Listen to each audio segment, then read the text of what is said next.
Hello दोस्तों, मैं हूं बौर सिंह और आप सभी का स्वागत है। दोस्तों, राजस्थान सूरवीरों की और योद्धाओं की भूमि है। यहाँ पर ऐसे महान योद्धा हुए हैं जिन्होंने इतिहास में अपना एक अलग स्थान बनाया है। दोस्तों, आइए मैं आज आपको ऐसा ही एक इतिहास में व्यक्ति की जीवनी के बारे में बताता हूं जो बाद में बहुत बड़े डाकू भी बने। डाकू ही नहीं बने बल्कि देशभक्त डाकू बने। सुनकर के आपको हैरानी होगी कि देशभक्त और वो डाकू और फिर देशभक्त। जी हाँ दोस्तों, वो डाकू भी थे, लेकिन जब भारत उनका 1971 में पाकिस्तान के साथ में युद्ध हुआ तो उन्होंने उस युद्ध में महती भूमिका निभाई और भारतीय फौज का बहुत सहयोग किया। जी हाँ दोस्तों, ये और कोई व्यक्ति नहीं बल्कि बाकासर के बलवंत सिंह जी थे। बाकासर बलवंत सिंह जी जो बहुत बड़ा नाम था, बहुत बड़े डाकू भी थे। बहुत पुराने लोगों की जुबान पर उनका किस्से सुनने को मिलेंगे। उनके बहुत सारे गीत लोगों ने लिखे, उन पर बहुत सारे गीत गाए जाते हैं, बहुत सारी कथाएं चलती है, बहुत सारी कहानियां चलती है। तो मैं भी अभी कुछ दिन पहले मुझे भी बाकासर जाने का सौभाग्य मिला। मैं स्वागी खेत भैरव जी के दर्शन करने भी गया। वहां का भी मैंने अभी वीडियो बनाया। उसके बाद में फिर वहां सीमा, जो पाकिस्तान की सीमा है, भारत पाकिस्तान सीमा पे जाके आया, मैंने उनका भी एक वीडियो बनाया था। बाकासर में मुझे कुछ समय तक रुक करके जानकारी प्राप्त करने का मौका मिला। तो बाकासर बलवंत सिंह जी का जन्म 1925 में हुआ था। बाकासर में उनके जागीरी में 52 गांव थे। उनके पिताजी और वो स्वयं 52 गांव के ठाकुर थे। और लेकिन उसके बाद में जब देश आजाद हो गया तब संपूर्ण जागीरियां समाप्त हो गई। तो उस व्यवस्था से बड़े ये खिन्न थे। साथ ही साथ जब बंटवारा हुआ तो उस बंटवारे के बाद में फिर काफी आतंक मचा, काफी इधर उधर लोग गए, दंगे फसाद भी हुए, लूटपाट भी होने लगी। तो उस अवस्थाओं से बहुत वो नाराज थे। उस दौरान उन्होंने फिर ऐसे आक्रांता जो गायें यहां से चुरा करके ले जाते थे, तस्करी करते थे, बेईमानी करते थे, गरीब लोगों को परेशान करते थे, उन लोगों के विरुद्ध उन्होंने हथियार उठाए और उनके साथ में बड़ी सख्ती के साथ में पेश आए। इसलिए उनको राजस्थान का रॉबिन हुड भी कहा जाता है। तो गरीबों के प्रति बहुत सहानुभूति रखते थे, लेकिन ऐसे जो दुर्दांत लोग थे, जो बदमाश लोग थे, उनके प्रति बड़ा आक्रोशित व्यवहार रखते थे। और फिर देखते देखते उन्होंने डकैती का रूप धारण कर लिया और देखते देखते वो डकैत बन गए। उसके बाद में फिर पाकिस्तान के अंदर तक 100 किलोमीटर तक, उस समय ये तारबंदी नहीं थी जो अब है, वैसी व्यवस्था नहीं थी। केवल पिलर बना करके शुरुआती दौर पर ऐसे ही जंगल पड़ा था। आप देख रहे हैं, मैंने बॉर्डर पे जाके भी ये वीडियो बनाया वहां का। तो पाकिस्तान में उधर जाकर के डकैती करके लाना, उस समय सोना वहां से लाना और चीजें लाते थे। इनका पूरा गिरोह था। इस प्रकार से ही करते, लेकिन गरीबों को नहीं सताते थे, उनको सताने वालों को जरूर ये सताते थे।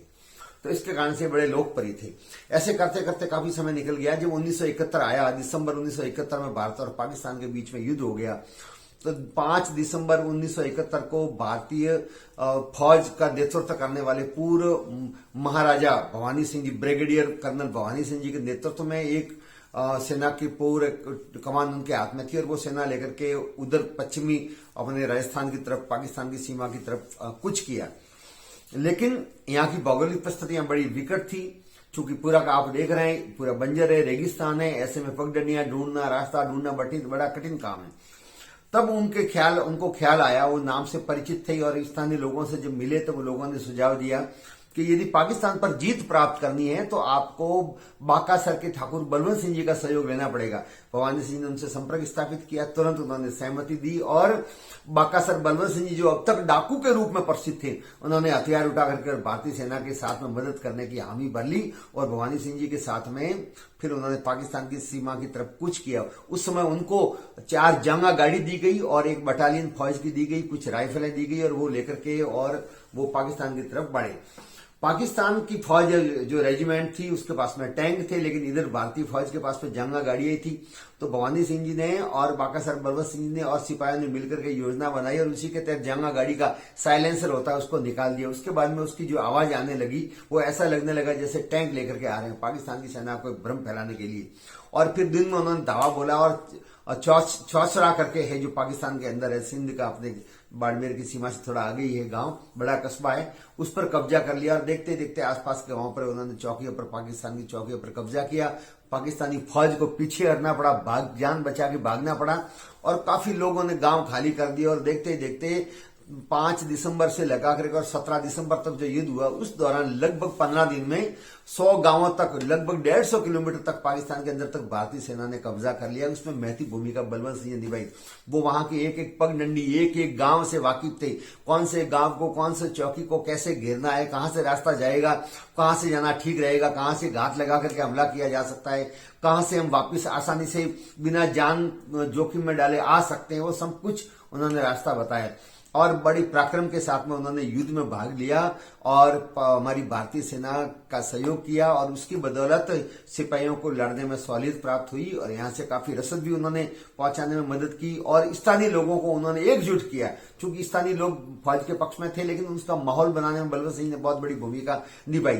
साथ ही साथ उस जमाने में रेगिस्तान में चलने के लिए आसानी से ऊंटों की उपलब्धता भी होती थी, तो वो उपलब्ध ऊंट भी उन्होंने उपलब्ध करवाए। काफी लोगों के उनके आह्वान पर आसपास के गांवों के लोगों ने ऊंट भी लेकर के और वहां पर पहुंचाए। उससे भी काफी भारतीय फौज को मदद मिली और भारत ने पाकिस्तान पर विजय प्राप्त कर ली। इस प्रकार एक डाकू ने एक देशभक्ति की भावना से परिपूर्ण होकर के भारतीय फौज की मदद की, उसकी बदौलत भारत ने वहां पर जीत हासिल की।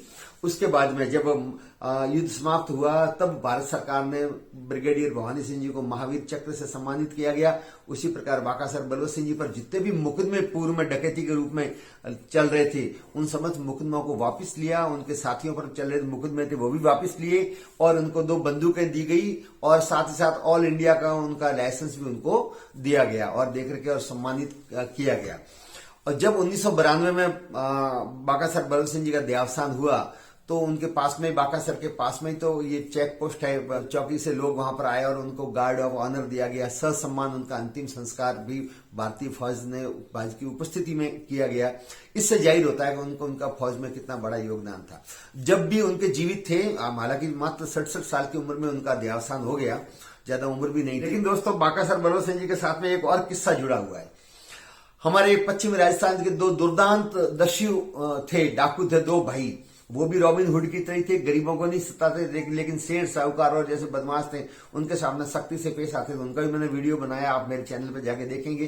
काना और वेलिया जो बिंदमाल के पास में खंडा देवल गांव के रहने वाले थे, 2 भाई थे जो सुंदा की पहाड़ों में रहते थे और डकैती करते थे और उनके डकैती से गुजरात और राजस्थान की पुलिस त्रस्त थी। जसवंतपुरा में अड्डा लगा करके बैठे थे काफी समय तक, फिर भी वो जिंदा उनको पकड़ नहीं पाया। उनके साथ में एक चंपा भरवाड़न भी जो थी वो भी उनके साथ में थी।